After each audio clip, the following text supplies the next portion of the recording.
Təsəvvürlə eramızdan əvvəl 300-cü illərdə İskəndərin ordusundasan, komandanların var və ya sən də komandansan. Deyirsən, bu İskəndərdə bir problem var. Bu özünü Makedoniyalı kimi aparmır. İmperiyanı qurub, bu imperialistdir, imperiya adamıdır. Makedoniya artıq vecinə deyil bunun. İndi gələk əsas məsələ, İskəndər bəs necə razı saldı? Kommunikasiyanın əslində daş nöqtəsi buradır.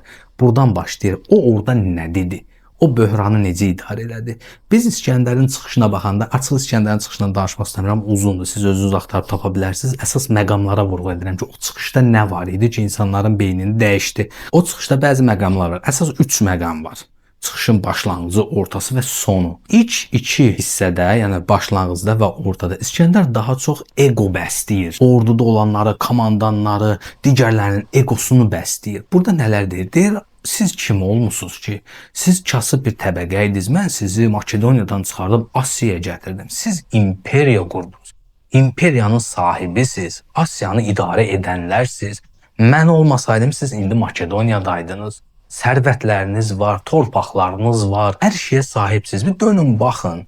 Dağlara baxın, ağaclara baxın. Siz ömrünüzdə filmi görmüsünüz. Sizi mən hardan hara gətirmişəm. Adam düz deyir. Yəni biz buradan bura bu qədər yol gəlmişik. Adama haqsızlıq edirik. Biz son missiya nə olasıdır ki, amma İskəndər çox ağıllı biri olduğu üçün sonda vurucu bir cümlə deyir. İskəndər deyir ki, razıyam. Mən vecsiz davranmışam. Bu boyda danışandan sonra. Mən sizə vecsiz davrandım. Gedin, yaşayın, pensiyalarınızı alın, ailənizlə bir yerdə yaşayın, sərvətlərinizi yeyin, bitirin. Sonda isə sakit bir şəkildə bu dünyadan köçün, gedin. Amma bir şeyi unutmayın.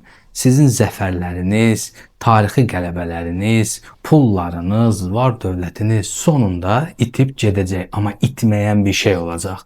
Tarix kitablarında yazacaqlar ki, siz öz kralınızı Asiya torpaqlarına tərk edib getdiniz və onu başqa millətlərin arasında tərk edib getdiniz. Yəni ona arxa döndünüz. Əslində bu söz elə kommunikasiyanın başlanğıcında mesajın veriləcəyi ən önəmli söz idi. Amma İskəndər nədi? Əvvəlcə egonu qaldırdı, rahatlatdı, yumşaltdı və sonda zərbəni vurdu. Və bu zərbə emosional zərbə idi. Sondakı emosional zərbə ilə ordu düzünə dedi ki, bir dəqiqə dayan.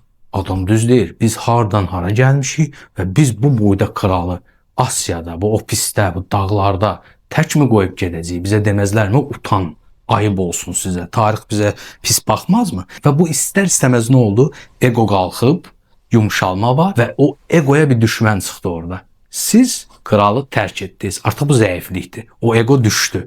İskəndər burada taktika işlətdi, kommunikasiya. O düşdü. Və onlar da dedi ki, aha, bu bizim zəifliyimizdir. Bizə güləcəklər tarixdə. Və beləliklə onlar gedir İskəndərdən. Üzr də istəyir. İskəndərlə bir yerdə səfərə də çıxmağa razı olurlar. Yəni İskəndər son səfərə razı sala bildi. Onu edə bildi.